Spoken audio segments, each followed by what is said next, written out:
Welcome to another episode of Marketing School. I'm Eric Su, And I'm Neil Patel. and today we're going to talk about how to create a marketing plan for 2019. So the new year is coming up. 2019 is approaching fast and furious. So I'll jump into a couple things that I like to do with my team, and then Neil can talk about what he likes to do, and we'll kind of go back and forth.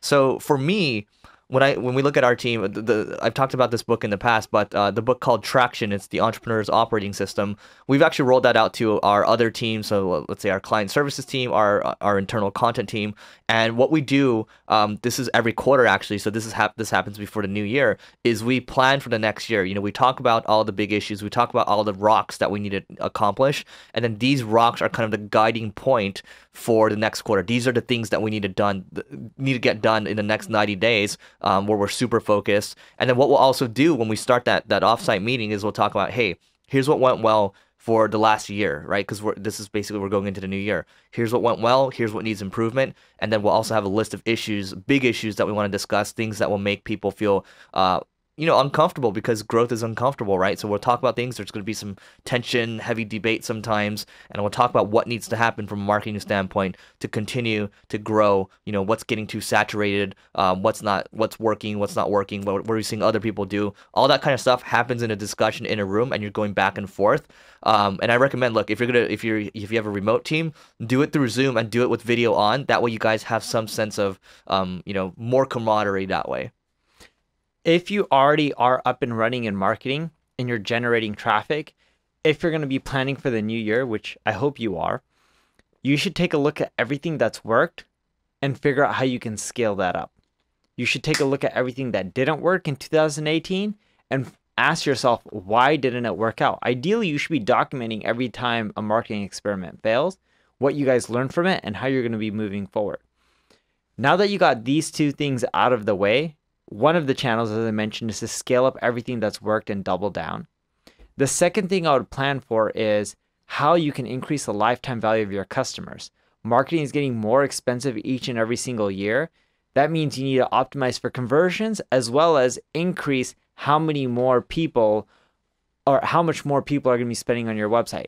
So from upsells to downsells to cross sells to creating and optimizing a funnel, those are all things that need to be in your marketing plan, as well as CRO. In addition to that, once you get those things going, then you should focus on, hey, here are all the new potential channels that we should test out that most people aren't. Here are also the new channels that have just come to the market. You don't want to be the first mover. That's typically when you waste time, spin your wheels, but you want to be an early adopter. That's where I'd start off if you already have a business that's up and running and you're already doing marketing. Yeah, so I'm going to give you a list of 5 questions I like to ask, and I actually put this in front of my team. And even if you're solopreneur right now or solo marketer, you can still ask these questions, and you can still do this on your own. And the idea is, the better you get, you're going to eventually have a team around you. So it's best to get this muscle rolling anyway.